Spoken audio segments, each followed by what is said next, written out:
나의 힘이 되신 여호와여, 샬롬. 사랑하는 영락교회 성도 여러분, 지난밤도 주님 은혜 안에서 평안한 쉼을 잘 쉬셨는지요? 오늘은 2024년 9월 24일 화요일 아침입니다. 세상에서 가장 복된 일은 바로 사람을 소중히 여기며 세워주는 일입니다. 사람이 가장 귀하기 때문입니다. 그래서 사람을 세워주는 사람이 가장 멋진 사람입니다. 오늘은 여러분이 타인을 복되게 세워주는 아주 멋진 삶을 살아가시기를 기원하며 아침 경건의 시간을 시작하겠습니다. 오늘은 찬송가 370장 주 안에 있는 나에게 함께 찬송하겠습니다.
다 같이 기도하겠습니다. 하나님, 오늘도 새 날을 허락해 주심에 감사드립니다.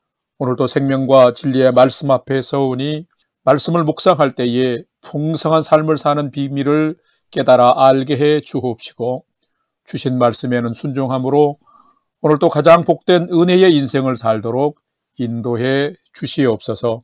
예수님의 이름으로 기도드립니다. 아멘.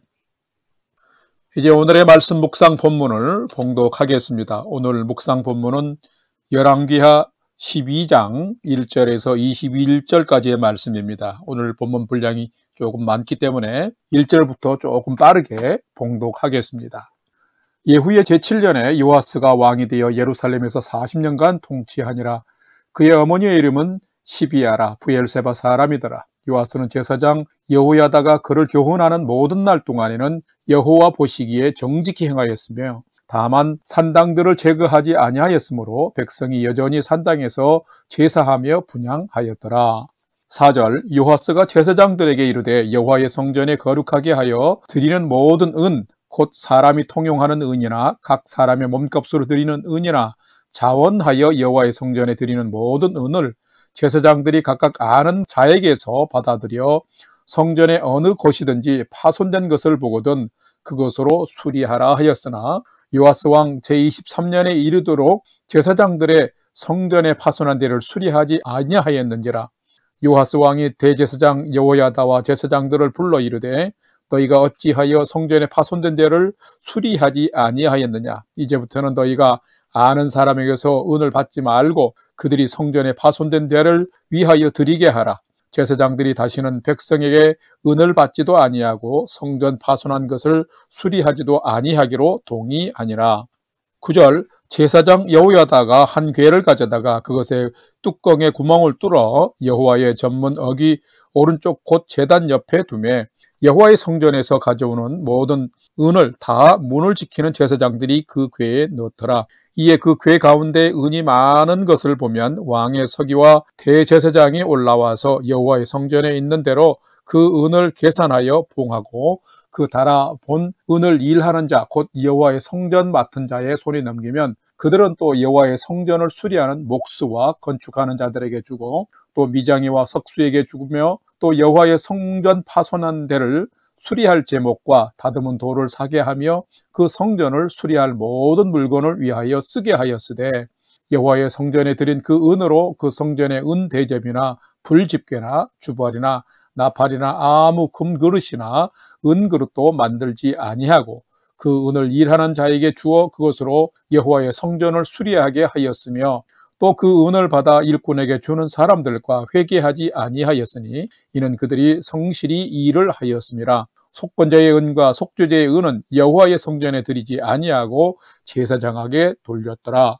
17절 그때에 아람 왕 하사엘이 올라와서 가드를 점령하고 예루살렘을 향하여 올라오고자 하므로 유다 왕 요아스가 그의 조상들 유다 왕 여호사밧과 여호람과 아하시아가 구별하여 드린 모든 성물과 자기가 구별하여 드린 성물과 여호와의 성전 곳간에 왕궁에 있는 금을 다 가져다가 아람 왕 하사엘에게 보냈더니 하사엘이 예루살렘에서 떠나갔더라. 요아스의 남은 사적과 그가 행한 모든 일은 유다 왕 역대지략에 기록되지 아니하였느냐. 요아스의 신복들이 일어나 반역하여 실라로 내려가는 길가에 밀로 궁에서 그를 죽였고 그를 쳐서 죽인 신복은 시므아스의 아들 요사갈과 소멜의 아들 여호사드바였더라. 그는 다윗성에 그의 조상들과 함께 장사되고 그의 아들 아마샤가 그를 대신하여 왕이 되니라. 아멘. 이제 오늘의 말씀 묵상을 함께 나누겠습니다. 첫 번째로 오늘 묵상 본문의 핵심 내용을 살펴보겠습니다. 오늘은 열왕기하 12장 1절에서 21절의 말씀을 묵상합니다.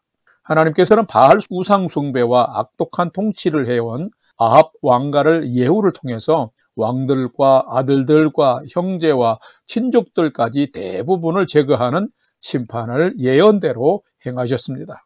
이 엄청난 정치적 소용돌이 가운데 아달랴, 즉 아합의 딸이었으며 남유다의 여호람의 왕의 아내였으며 그 뒤를 이은 아하시아 왕의 어머니였는데 이 아달랴는 자신의 아들 아하시아도 무참히 살해되자 우상 숭배자의 악랄한 발톱을 드러내기 시작했으며 그의 대가로 다윗 왕가를 계승할 자들을 많이 숙청하고 말았습니다. 오늘 묵상 본문은 이렇게 다윗 왕가가 계승이 끊어질 위기의 상황에서 이 요하스가 그의 고모인 여호세바와 제사장 여호야다에 의해서 극적으로 구출되어서 7세의 남유다의 왕으로 등극한 것을 지금 기록을 하고 있습니다. 본문을 살펴보면 1절에서 3절 말씀에는 이 요하스 왕의 전반적인 통치 평가를 하고 있으며 4절에서 16절 말씀에는 이 요하스 왕이 파손된 성전을 보수한 일을 기록하고 있으며 17절에서 18절에는 아람 왕 하사엘이 침공하자 하나님께 드려진 금, 그 성물을 저공으로 바친 실수를 하는 요하스를 기록하고 있으며 19절에서 21절 말씀에는 결국 믿음을 지키지 못한 그의 말년에는 신복들에게도 그가 반역을 당하고 비참하게 살해된 요하스의 그 모습을 기록하고 있습니다. 오늘은 하나님의 큰 은총으로 왕이 된 요하스가 끝까지 하나님을 경외하는 믿음을 지키지 못함으로 불행한 최후를 맞는 것을 보면서 나는 지금 하나님을 향한 믿음을 잘 지키면서 살아가는 자인지를 살피고 묵상해보는 시간이 되시기를 바랍니다. 두 번째로 오늘 묵상 본문에 나타난 하나님은 어떤 분이신지를 살펴보겠습니다. 오늘 본문에 나타난 하나님은 다윗과의 언약을 그대로 지키실 뿐만 아니라 그것을 위해서 사람도 붙여주시는 분이 하나님이시다라는 것입니다. 오늘 본문 열왕기하 12장 1절과 2절 말씀을 봉독합니다. 1절 예후의 제7년에 요하스가 왕이 되어 예루살렘에서 40년간 통치하니라. 그의 어머니의 이름은 시비아라 브엘세바 사람이더라. 2절 요하스는 제사장 여호야다가 그를 교훈하는 모든 날 동안에는 여호와 보시기에 정직히 행하였으되. 아멘. 이 말씀은 요하스라는 왕이 등극하여 40년간 통치하였다라는 매우 간단한 내용입니다. 그런데 여기에는 참으로 엄청난 하나님의 섭리가 숨겨져 있습니다. 요하스는 다윗 왕가를 계승하는 그러한 아들들을 살해하는 위협에서 극적으로 구출되어서 다윗 왕가를 계승한 왕입니다. 남유다 여호람의 왕의 아내 아달랴는 조금 전에도 설명했다시피 아합의 딸이었고 또 아하시아 왕의 어머니였습니다. 이 아달랴는 하나님의 심판의 도구로 세운 예후를 통해서 북이스라엘에 속한 아합 왕과 모든 아들들과 친족들이 다 처형되고 제거됐고 또한 남유다에 있는 자신들마저 또한 자신의 아들 아하시아마저 무참히 살해가 되자 그는 우상 숭배자의 악랄한 모습을 비로소 나타내기 시작했습니다. 아하시아 왕의 아내로서 왕권을 쥐고 다윗 왕가를 계승할 후계자들을 있는 대로 숙청한 것입니다.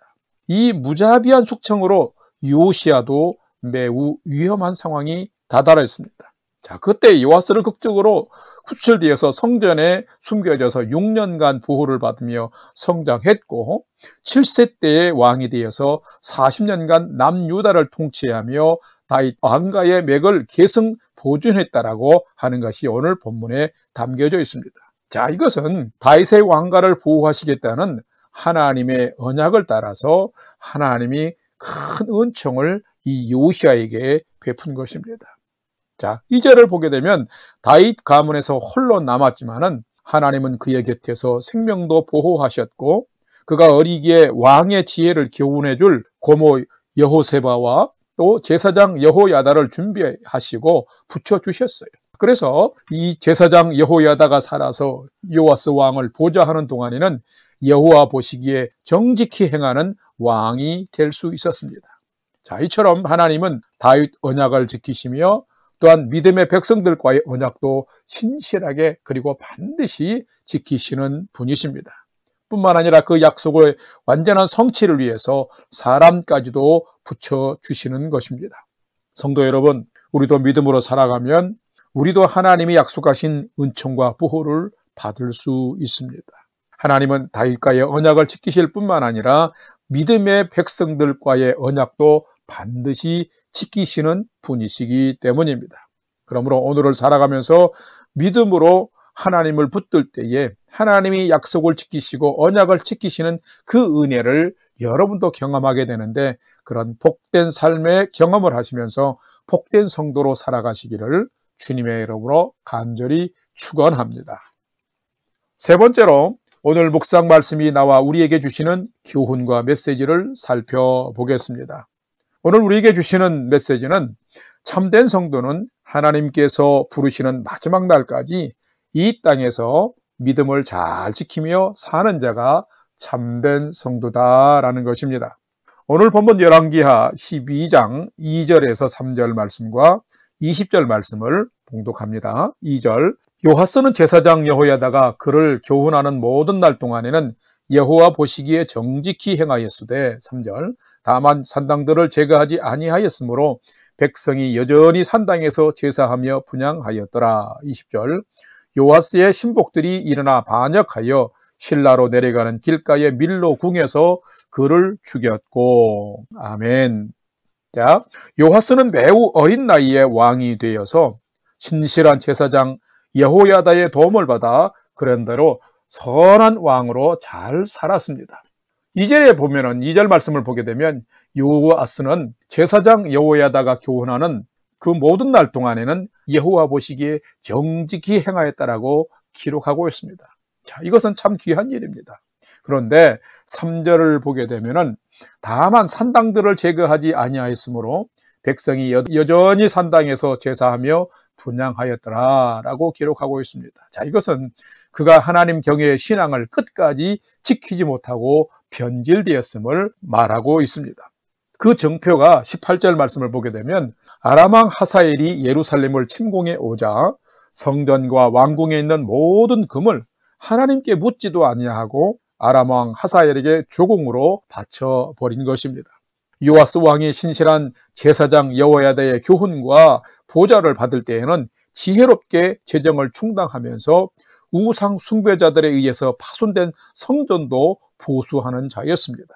그런데 말년에는 북이스라엘 여로보암 왕이 하나님을 대신해서 만든 금송아지 우상을 베델에 세우고 숭배하며 또한 각기 다른 우상에게 제사를 지냈던 그 산당들은 제거하지 않고 제사를 지내도록 허용함으로 말미암아 오히려 이런 제도들이 나라의 우상 숭배를 더 융성하게 하는 그런 근원이 되고 말았던 것입니다. 그만큼 하나님을 경외하는 믿음이 추락하여서 이 요시야 왕이 가진 믿음은 형식적인 믿음이 되었고 결국에는 바닥이 나서 제사장 여호야다의 아들 스가랴를 성전 뜰에서 돌로 쳐 죽이는 악행도 자행하고 말았습니다.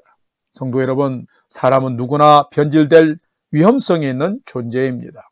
하나님의 큰 은총으로 생명의 위협 속에서 극적으로 구출되어서 보호받고 왕이 된 요하스가 은혜 베푸신 하나님을 경외하면은 실패하고 말았습니다. 하나님을 믿는 믿음을 끝까지 지키지 못한 것입니다. 제사장 여호야다의 말씀에 교훈이 사라지자 그는 하나님의 은혜를 저버리게 되었고 또한 곁에서 도와주는 악한 천모들의 방백들의 교훈에 빠지다 보니 결국은 아람 왕 하사엘의 침공에 무릎을 꿇고 성물과 성전 곳간의 모든 금을 조공으로 바치고 만 것입니다. 이 요하스는 말씀의 교훈을 소홀히 하다가 믿음을 잃어버리게 되었고 그는 결국 신복들로부터도 반역을 당하고 살해를 당하는 비참한 죄를 받고 만 것입니다. 성도 여러분, 성도는 하나님 경외하는 믿음을 잘 지켜야 합니다. 참된 성도는 하나님께서 부르시는 마지막 날까지 이 땅에서 하나님을 향한 믿음을 잘 지키며 사는 자가 참된 성도입니다. 우리가 하나님 말씀과 교훈을 붙들면 하나님 말씀과 교훈이 오히려 나를 지켜주십니다. 왜요? 하나님이 곧 말씀이기 때문입니다. 오늘도 여러분이 말씀을 상고하고 묵상하면서 그 교훈에 순종하는 삶을 통해서 여러분의 믿음을 잘 지키시기를 바라고 그래서 가장 복된 삶을 오늘도 살아가시기를 주님의 이름으로 간절히 축원합니다. 다 같이 기도하겠습니다. 하나님, 저희는 스스로 범한 죄악 가운데서 죽은 자들인데 독생자 예수님의 십자가의 은혜로 용서받고 구원받는 자가 되었습니다. 참 감사합니다. 이제는 저희가 성령의 사람이 되어 세상을 쫓아가지 말고 하나님만 잘 믿고 섬기는 성도가 되게 하여 주시옵소서. 세상을 쫓아 믿음이 변질되는 자가 아니라 하나님을 항상 높이고 말씀의 지혜로 늘 살아가며 하나님 앞에 서는 그날까지 이 땅에서 믿음을 잘 지키는 성도로 살게 하여 주시옵소서. 이제는 우리 구주 예수 그리스도의 은혜와 하나님 아버지의 지극하신 사랑하심과 성령님의 감화 감동 교통위로 충만케 역사하심이 오늘은 항상 하나님을 높이고 믿음의 지혜를 따라가며 변질되지 않은 한결같은 믿음을 지키며 살아가기를 결단하는 아침 경건의 시간에 참여한 모든 성도들 머리 위에 이제로부터 영원토록 함께 하옵시기를 간절히 축원하옵나이다. 아멘. 이제 오늘 또 찬양이 연주되는 동안 오늘 주신 말씀과 기도 제목을 가지고 믿음으로 함께 기도하겠습니다. 첫 번째는 오늘 주신 말씀을 쫓아서 항상 하나님을 예배하는 자로 말씀의 지혜를 가진 자로 한결같은 믿음을 가진 자로 오늘의 삶을 살도록 인도해 주옵소서 하고 기도합시다. 두 번째로는 오늘부터 믿음순 가정 대신방을 하게 되는데 믿음순과 속한 가정들과 성도들을 은혜 가운데 지켜주시고 우리 성도들도 하나님 안전하게 지켜주옵소서 기도하면서 10월 13일 이웃초청 전도주일에 우리 영락교회 모든 성도님들이 이웃을 사랑하고 섬기며 돌아보면서 한 생명 전도할 수 있도록 인도해 주옵소서 기도합시다. 마지막 세 번째는 사랑하는 나의 부모 형제들이 하나님을 경외하는 최선의 믿음의 삶을 잘 살도록 인도해 주옵소서 하고 오늘도 우리의 소망을 하나님께 두고 믿음으로 5분 이상 기도하도록 하겠습니다. 다 같이 기도하겠습니다.